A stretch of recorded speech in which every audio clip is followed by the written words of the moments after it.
पीर साहेब की जय। विश्व वंदनीय संत सम्राट वंदी छो सदगुरु श्री कबीर साहब जी, मेरे हृदय मंदिर के आराध्य परम पूज्य सदगुरु श्री महंत साहब जी, पूजा की योग सभी संत समाज में चरण कमलों में सिर झुका की तरह बार बंदी करता। बोलिए श्री सदगुरुदेव की जय। सदगुरु श्री कबीर साहब जी सदग्रंथ बीजक में सर्वप्रथम रमैनी में कहे, अंतर ज्योत शब्द एक नारी, हर ब्रह्मा ताके त्रिपुरारी। अंतर कहिए भीतर और ज्योति कहिए बाहर और शब्द कहिए नाना प्रकार की वाणी। जितने भी शब्द हैं रोचक भयानक। और एक नारी है, नारी कहिए वासना, नारी कहिए स्त्री। तो सतगुरुदेव जी पुकार के समझाते हुए कहते हैं कि जो वासना है वही स्त्री है, वही नारी है, और जहां से वासना हट गई तो वही पुरुष है।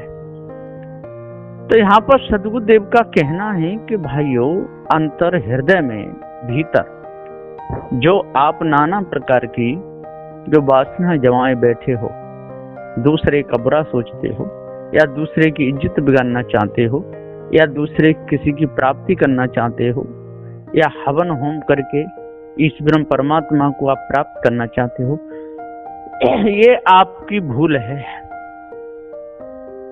और ये भूल कब मिटेगी? जब गुरु पारखी मिलेंगे। जब तक गुरु पारखी नहीं मिलेंगे तब तक ये भूल आपकी मिटने वाली नहीं,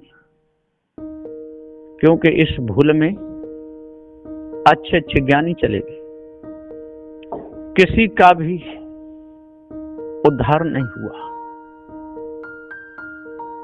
साहब कहते हैं कि पृथ्वी जल वायु और अग्नि, ये चार पदार्थ हैं, पृथ्वी जल अग्नि और वायु, और इन्हीं से ये शरीर बना है, आध्यात्मिक जीवन ने बनाया है।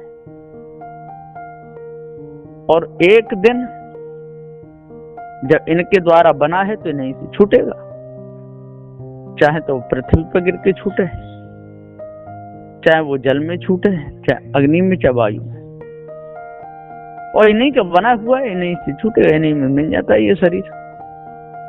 ये आध्यात्मिक जीव अपने आप को जानता नहीं है, इसलिए इन्हीं को अपना स्वरूप मान लेता है, इन चारों तत्वों को अपना स्वरूप मान लेता है और शरीर को ये अपना स्वरूप मान लेता है। इसलिए बार बार जन्म मरण में पड़ा रहता है। और यदि ये जान ले कि चारों तत्व जड़ हैं, मैं चेतन हूं, और जो भी मैं अध्यास बनाऊंगा वो मेरे बंधन का कारण बनेगा, तो अंतर में, अंतःकरण में वासना नहीं टिकेगी। नहीं टिकेगी तो सूक्ष्म शरीर में वो चित्र बनेगा ही नहीं, और नहीं बनेगा तो उसका कोई भी उसके ऊपर फर्क पड़ेगा नहीं, मुक्त जीव के ऊपर। अब शरीर तो पहले के कर्मों से धर ही लिया, अब आज बात समझ में आई तो उन वासनाओं को मिटाएगा। अंतर ज्योति, ज्योति की ये बाहर ज्योति तो देखनी ही पड़ेगी, और इसके अनुसार चलना भी पड़ेगा, काम भी लेना पड़ेगा, नाम भी रखने पड़ेंगे, नाम से काम भी लेना पड़ेगा। संसार का कोई भी कार्य है सौंपा जाएगा, वो चलाना भी पड़ेगा। लेकिन जो ज्ञानी पुरुष होते हैं, जिनको जड़ चेतन का ज्ञान है, तो उस ज्योति को देख करके भूलते नहीं। उन्हें मालूम है कि ये ज्योति जड़ है। पृथ्वी जलवायु अग्नि, ये चारों तत्व जड़ हैं, है ना। इनका जो प्रकाश है वो भी जड़ है, और मैं जनैया चेतन अविनाशी हूं। मुझे तो अपना काम निकालना है, आगे बढ़ना है, इससे मेरा कोई लेना देना है नहीं। और शब्द भी बोलने पड़ेंगे, सारे संसार के लोग बोल रहे हैं, तो ये ईश्वर परमात्मा तो कोई वस्तु नहीं है, ये सारी कल्पना मिथ्या धोखा है। और भी शब्द नाना प्रकार के, बहुत चुड़ैल डाके साकनों के, ऊपर 7 स्वर्ग 7 नीचे पातालों, जितने भी ये शब्द हैं, ये सब बेकार के हैं, इनमें कोई सार नहीं है। सदगुरु श्री कबीर साहब जी कहते हैं शब्द तो बोलना ही पड़ेगा, बिना शब्द के काम चलेगा नहीं। किसी को बुलाओगे तभी शब्द का प्रयोग करना पड़ेगा, पर यह समझदारी रहे कि शब्द जड़ है, चेतन नहीं। मैं चेतन हूं, शब्द जड़ है। इसलिए जड़ाध्यास में न बधे, शब्द का जाप करने में न लग जाए। शब्द ही है तो उसको बुलाओ, काम लो। नहीं है तो माला लेकर के जाप करने के लिए मत बैठो। अब जैसे आपका बेटा घर में सो रहा था और घर में सोता फिर उसकी नींद खुली, अब वो चला गया खेत पर। अब आवाज लगाई माँ ने कि माँ आवाज लगाती है, बेटा आवाज नहीं दे रहा, बेटा खेत पर है। अब वो माँ उसके नाम की माला फिरने लगे वहीं बैठ के 1 घंटा। तो ये बेकार की बात है। या तो खेत पर किसी को भेज करके बुलाओ या उसका इंतजार करो, ये हो सकता है। लेकिन वो बेटा अपने समय से आएगा, या बुलाओगे तब आएगा। आपके नाम जाप करने से नहीं आएगा, या आवाज लगाओगे तो आपकी आवाज को सुनेगा तो आ सकता है। या तो आवाज को सुन करके आया, या किसी के भेजने से बुलाने से आएगा, या वहीं कब्र में होगा तो आपकी आवाज सुन लेगा, लेकिन माला फेरने से नहीं आएगा। लेकिन सारे संसार के लोग शब्द के चक्कर में पड़ जाते हैं और शब्द को रटते रहते हैं। शब्द जड़ है, शब्दी चेतन अजर अमर अखंड नित्य स्वयं स्वरूप है। इसके ऊपर कोई ईश्वर परमात्मा नहीं। तो यदि आप आज अपने आप को जान लोगे, भ्रम को मिटा दोगे, भूलों को दूर करोगे, तो बात बनेगी, और नहीं तो बात बनने वाली नहीं। सारे संसार के लोग चले गए और चले जाएंगे। किसी किसी का पूरा परिवार ही समाप्त हो जाता है, माता पिता रह जाते हैं, बेटी बेटा पहले ही चले जाते हैं, पहले ही शरीर छूट जाते हैं। और किसी के माता पिता पहले छूट जाते हैं, माता पिता का शरीर छूट जाता है, बच्चे पड़े रह जाते छोटे छोटे, दूसरे लोग ही उनका पालन पोषण करते हैं। तो बेटी बेटाओं का भी पहले शरीर छूट सकता है माता पिता से, और माता पिता का भी पहले छूट सकता है बेटी बेटाओं से। तो यहाँ पर सदगुरुदेव कहते हैं कि इसके चक्कर में नहीं पड़ना चाहिए, सही भेद को समझ लेना चाहिए। जिन कर्मों के द्वारा अंतःकरण गंदा होता है, इन कर्मों के द्वारा मन में विकार आते हैं, उन विकारों को त्यजना चाहिए। तो अंतर ज्योत शब्द, तो शब्द के चक्कर में ये सारा संसार भूला हुआ है। शब्द सुनते हैं, और यदि अनुकूल शब्द है तो उससे बड़ा प्रेम करते हैं, मेल करते हैं, और जरा भी प्रतिकूल हुआ तो उसे राग द्वेष करने लगते हैं। यही तो शब्द का खेल है। और शब्द ये चेतन जीव अपने आप को समझ नहीं पाता है, इसलिए शब्दों के चक्कर में फंस करके अपना पूरा जीवन खराब कर लेता है। तो सदगुरुदेव जी यहाँ पुकार की कहते हैं, और 4 नंबर पे आती है नारी। अंतर्ज्योत शब्द एक नारी। नारी का ये वासना, जितनी वासना बढ़ती है, जितनी वासना बढ़ती जाती है, इतना जीवन खराब होता चला जाता है। तो साहब कहते हैं कि वासनाओं को खत्म करो, काम लो, आगे बढ़ो, है ना। चोरी हिंसा विचार को जड़मूल से तजो। यही तो मुख्य कारण है जन्म और मरण का। और इसको आप जड़मूल से तज दोगे, और बाहर की वासना, अरे बाहर आप रह रहे है ना, मकान की जरूरत है बना लो, कोई कपड़े की जरूरत है खरीद लो, जूते की जरूरत है खरीद लो, कोई खाने पीने की वस्तु बनानी है शुद्ध शाकाहार बना लो, खा लो खिला दो। ये कोई वासना नहीं। वासना किसे कहते हैं? जो मन से उतरे नहीं, वो वासना है। जिससे जीवन खराब हो जाए वो वासना है ना। उसके बिगड़ चैन नहीं पड़े।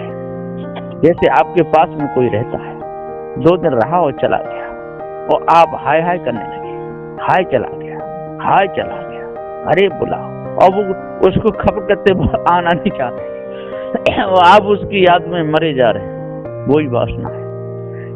तो आ जाए तो खुश, और चला गया तो दुखी, यही तो वासना है। और जो है ही नहीं उसके नाम की माला जपते हैं, वो तो है ही नहीं, वो तो मिथ्या धोखा है। उस धोखे में तो बड़े बड़े ज्ञानी, बड़े बड़े ध्यानी हार गए, चले गए, अपने आप को जान नहीं पाए, धोखे में उम्रिया सारी बीत गई। इसलिए सदगुरुदेव जी कहते हैं कि आज ही अपना सारा काम कर लो, कल सुबह के लिए छोड़ो मती, सुबह के लिए कोई काम मत छोड़ो, आज ही करना है तो आज ही अभी कर लो, मन को पवित्र अभी कर लो। जो भी साधना है, तन को, मन को, वचन को पवित्र करना है, आज ही कर लो। चोरी, हिंसा, विचार से आज ही संकल्प ले लो। तो आप ठीक है, आप कहोगे कि नहीं कल देखा जाएगा, परसों देखा जाएगा, करते करते करते करते समय निकल जाएगा और कब मृत्यु हो जाए, शरीर छूट जाए, इसका कोई पता नहीं। इसलिए पहले ही कर लो, है ना। कहीं जाना है तो पहले ही अपनी तैयारी कर लो। और आप पहले तैयारी नहीं करोगे और एकदम कहेगा अरे 5 ही मिनट बची है गाड़ी आने में, तो आप भोजन भी लेना भूल जाओगे, भूखा रहना पड़ेगा। इसी प्रकार से गाड़ी आने से पहले पहुंचो 1 घंटा, और पहले सारा सामान तैयार कर लो रास्ते की, तभी सही पहुंच पाओगे। और पहले तैयारी नहीं की, है ना, सोगे गाफिली की नींद में, और नींद खिली तब तो टाइम होगा, भागोगे, ना तो भोजन बना के ले जा पाओगे, ना अपने कपड़े भी ढंग से रख पाओगे, आवश्यकता की वस्तु भी रह जाएंगी, और भागते भागते भागते भागते स्टेशन तक पहुंचोगे तब तक गाड़ी भी निकल जाएगी। तो सद्गुरुदेव जी पुकार के समझाते हुए कहते हैं कि पहले सारी तैयारी कर लो, ये सारी जितनी वासना इनको समझ लो, जड़ चेतन के भेद को समझ लो, ईश्वर परमात्मा देवी देवता तंत्र मंत्र जितनी भी बीमारी है इसको त्याग दो, शुद्ध मन पवित्र रखो, किसी का कभी जीवन में बुरा सोचो मत, बुरा करो मत। ये सदगुरु श्री कबीर साहब जी की पूर्ण सीख है। तो अंतर ज्योति शब्द एक नारी और हरि ब्रह्मा ताकि त्रिपुरारी।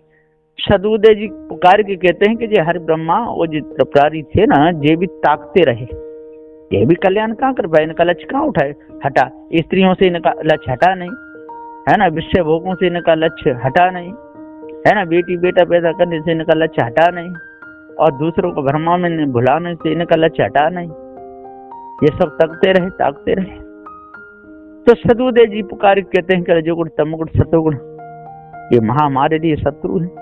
यदि हमको पारक ज्ञान नहीं हुआ तो तीनों गुण हमारे लिए शत्रु है, और पारक ज्ञान हो गया तो तीनों गुण हमारे लिए मित्र है। इसलिए सदगुरुदेव के अब मैंने शत्रु मित्र कहा, तो उसमें कोई जीव तो है नहीं। शत्रु मित्र का मतलब यदि हमको पूरा पारक नहीं हुआ तो उन्हें मिला करके हमारा जीवन चला जाएगा, और पारक ज्ञान हो गया तो हम होशियारी से सावधानी से काम लेंगे, तो हमारा तीनों गुण कुछ नहीं बिगाड़ पाएंगे। और यदि हम अपने आप को नहीं जान पाए, अपने स्वरूप को नहीं समझ पाए, तो तीनों गुण ही हमारा विनाश कर देंगे। तो सदगुरुदेव जी कहते हैं कि आज अपने आप को अच्छे प्रकार से जान लो भली बात, और भ्रम को जड़ मूल से दूर कर दो, तो शांति मिलेगी। जीते जी जब तक शरीर रहेगा तब तक आपको शांति मिलेगी, और शरीर छूटेगा तो सदा सदा के लिए मुक्त हो जाओगे, विदेह हो जाओगे, है ना। तो मैंने ये पहले वाक्य बताया है। तो अंतर ज्योति शब्द नारी और हरि ब्रह्मा ताकि त्रिपुरारी, बस इतना ही, इतना ही भेद यदि एक ही चौपाई का यदि कोई समझ ले तो उसका बेड़ा पार हो जाएगा। विस्तार तो इसका बहुत है, यदि इस पूरी रमेनी का विस्तार किया जाए तो मैं समझता हूँ कि इसमें महापुरुषों ने कहा है कि कम से कम 3 दिन लगते, और छोटे में यदि बढ़िया तरह समझा करके बताया जाए तो 1 मिनट में इसका निर्णय पूरा हो जाता है। जड़ और चेतन 2 ही पदार्थ हैं, तीसरा कोई है नहीं। तीसरा जो ईश्वर परमात्मा माना है वो महाभूल है, महाकल्पना है, और जीव के लिए महाबंधन है। तो विषय वासना, भ्रमभूल कल्पना और ममता आसक्ति, इनको जड़ मूल से अपने अंदर से हटाओ, सारा काम बन जाएगा। ऐसा कहना है सदगुरु श्री कबीर साहब जी का। बोलिए श्री सदगुरुदेव की जय।